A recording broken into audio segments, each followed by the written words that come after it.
Hello, this is RICKY, the Android guy. Alright guys, so today I'm just doing a quick little video on my initial reaction to the iPad mini announcement.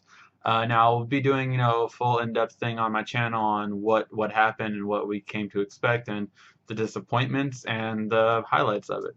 So, first of all, I just want to talk about the PC side, personal computing side, that they had talked about, which is one, I was really annoyed about the Fusion drive.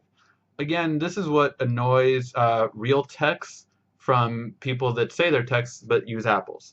The reason why it's so annoying is because they say they invented something new and something that's never been done before and all this kind of stuff. And what the Fusion drive is a solid state drive working with a hard drive.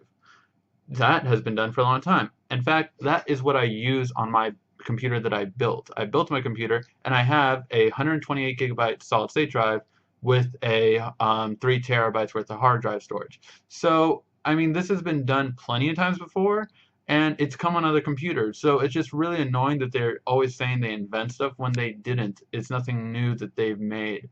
But I really find it annoying that they always say that kind of stuff. Like, we've come out with something that's new and it's different, and so it's new for you maybe, but the PC world has had it for like 5 years now. So, good job.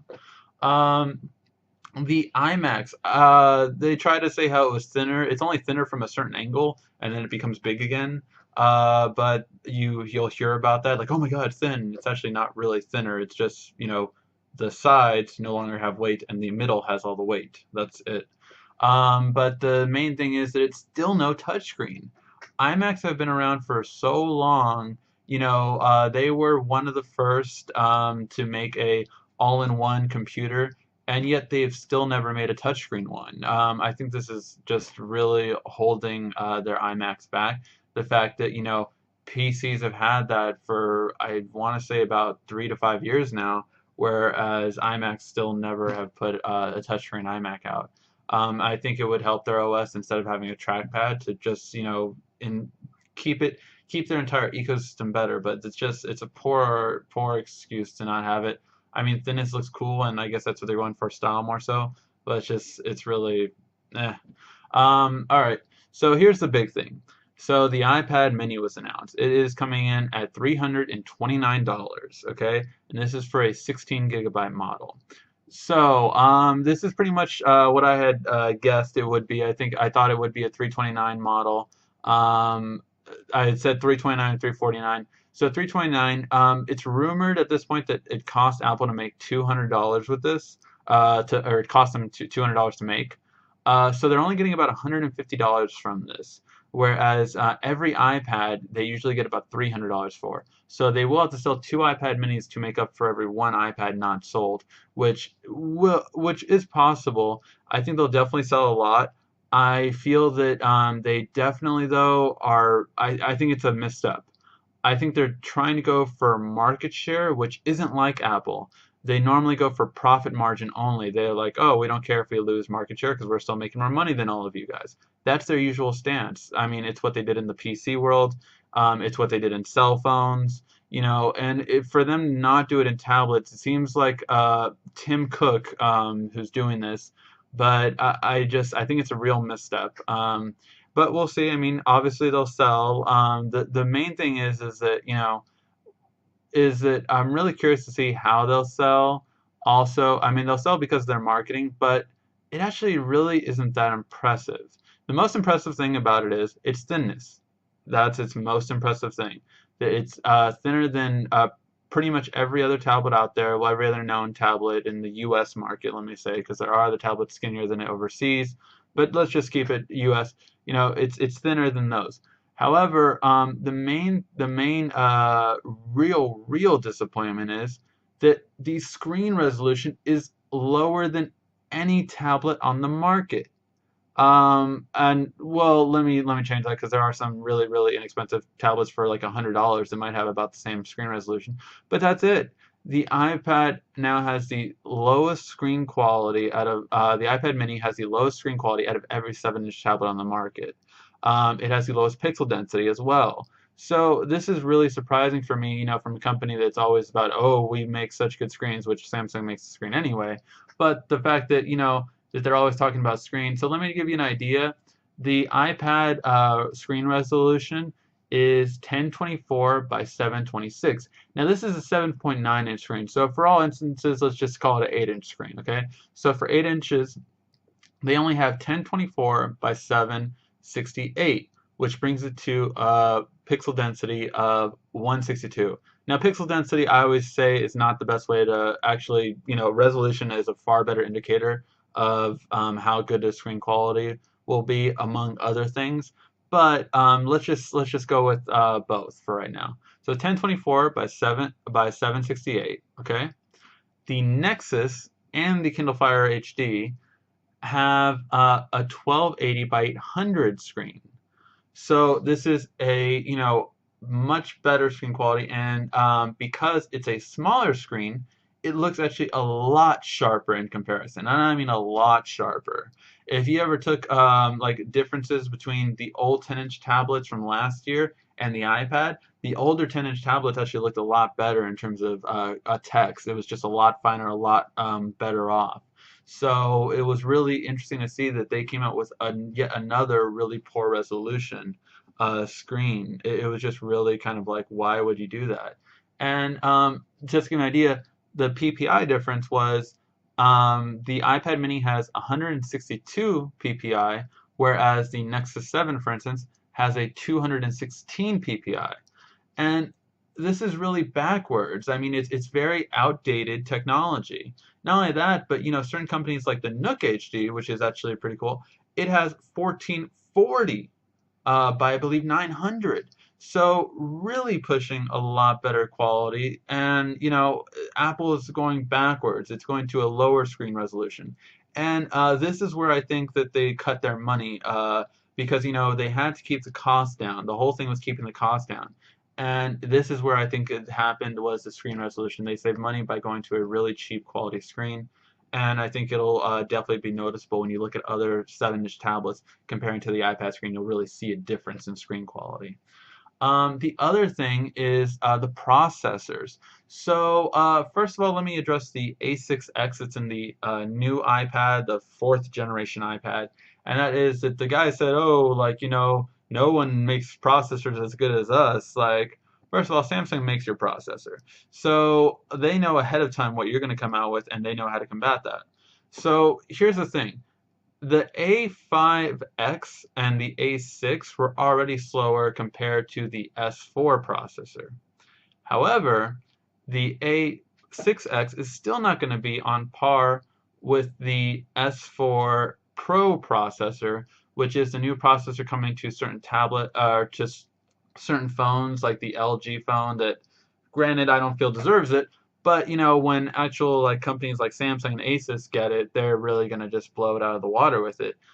So I think, and so chip made by Qualcomm, so it's really good. And even the Exynos quad core on the Samsung Galaxy 10.1 was faster than the A5X processor on the new iPad. So it'll be interesting to see those two compete. But then again, if if Samsung does come out with the Nexus 10 next week, which is rumored, which has a higher resolution than the new iPad does, then it's just like, well, they beat you in both things, and they're probably going to beat you in price point.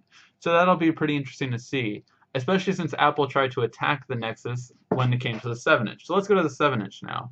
The 7-inch, the iPad mini has an A5 processor. Not only that, but it's the A5 800 megahertz processor, I believe. Reports haven't come in fully on that yet, but it's the dual-core 800 megahertz processor. So it's not even a dual-core 1 gigahertz processor. There's two A5 chips that the first one came out on the iPad that was a dual-core 1 gigahertz on the iPad 2, and the second one came out on the iPhone 4S, which was a 800 megahertz dual-core. So here's the thing. It's actually about it's a lot slower in comparison. But not only that, if you compare it to the Nexus 7, it has a quad core processor with the 12-core graphics chip. So it's really just no comparison, especially since it has Jelly Bean on it. Jelly Bean is already faster than iOS 6, so it's really kind of just come full circle that Apple is playing catch up again. And I think with the resolution, as well as the processor, as well as the Wi-Fi, Apple barely got a dual band Wi-Fi, which most other manufacturers have had for over a year now. So they finally have a little bit better Wi-Fi to compete with the competition. And that's just again, the problem with it. Now, don't get me wrong. I know a lot of Apple fans when they read this are gonna be like, "Oh, why are you so mad about iPad sales?" I'm like, okay, don't get me wrong. iPad does still dominate the tablet market, and they will continue to because of this misstep. I call it a misstep because I feel that Apple's going away from what they normally do, and that is getting profit margin over market share. For this, they wanted to maintain market share. iPad would have lost market share by next year easily if this didn't happen. I guarantee that. It still might lose it, but it's going to be. I guarantee it will be harder for Android now and Microsoft. Um, so here's the thing. I believe Android worldwide has about 37% now of tablet market share. I guarantee you by next year, Microsoft will probably have at least 20%. Surface tablets have already sold out in a couple of countries, so they're doing very well for a launch so far. And that's just because, they come with Office, Microsoft Office, which is really nice that they have a full version of Office. Well, majority full. If you haven't checked out the video, check out the differences of Windows RT and Windows 8. Um, but it's a really interesting thing that Apple is really playing catch up, and now it's noticeable on their tablets, which for the longest time Android was playing a little bit catch up when it came to tablets, and now this is kind of the reverse from what we see on the cell phone market. Cell phone market, Samsung, the Galaxy S3 is still selling has still sold more than the iPhone did. Its initial launch was 9 million, whereas the iPhone 5 was only 5 million. But not only that, Samsung, the Galaxy S3 has not seen a decline in sales. So that's a huge thing that they just keep outdoing it on the phones. And now Apple's playing catch up on tablets. Don't get me wrong, they're still outselling, but this will catch up with them just like they did with the phones. This was the first year that Apple just got completely outclassed when it came to phones. And it seems to be what the future will be for tablets if they keep this up in terms of not really having anything really innovative. And that was the ending statement. Tim Cook was like, "Oh, we've come out with so many innovative things." It was like, what was it? It was like, you made MacBooks with Retina displays, which almost no programs in the world work for. They're not made for that kind of resolution. So you're just plus your market share on that is minimal at best. I mean, almost no one owns a MacBook Pro Retina display just because they're way beyond the price point. I mean, at $2,000, the new ones are going to be at, I believe it was 15 and 17 if I remember correctly. I might be wrong on that. But and those it's like, okay, so you did that. You came out with two OSs that are catching up to everything else. Mountain Lion just copied things that you can do with your Chrome browser, and the Android has been integrated with since for years now. In terms of iOS 6, they just copied everything from Android. So it was just like they're just playing catch up at this point. And that's what is just more apparent to me at this conference, that they're really playing catch up. Now they're doing cool designs, and I think that's what's keeping them afloat. But I mean, if you saw their stock price, it went tremendously. It just had not recovered since the iPhone 5 launch till this announcement.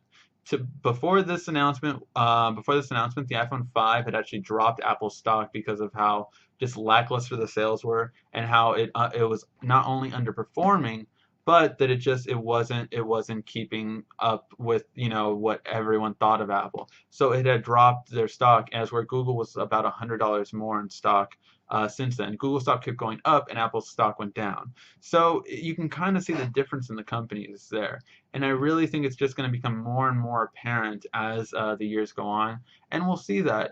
So what were your reactions to the iPad mini? I'm sure I'm going to have some Apple people react to this, and I'm sure I'm going to have some of my guys react to this. So we'll see. What were your reactions to the iPad mini? What do you think about it?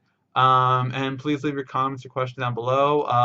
And if you found this information useful, give a like and thumbs up and subscribe so I can talk to you guys more about these. And definitely check out my other channel where we'll have the iPad mini and we'll compare them to the Nexus 7, the Samsung 7-inch, the Kindle Fire HD, all of those. So we'll really see the differences between them. Thank you for watching. This has been RICKY, the Android Guy.